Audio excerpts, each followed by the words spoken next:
This gang of 5 brothers are cruel criminals, killing children, raping their mother, and killing the head of the family,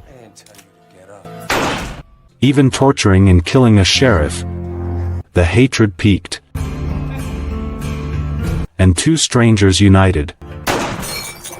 And so, the revenge began.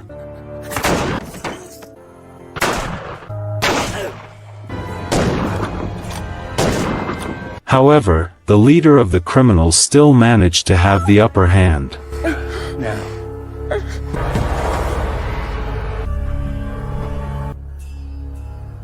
Even shooting the hunter and holding the woman captive.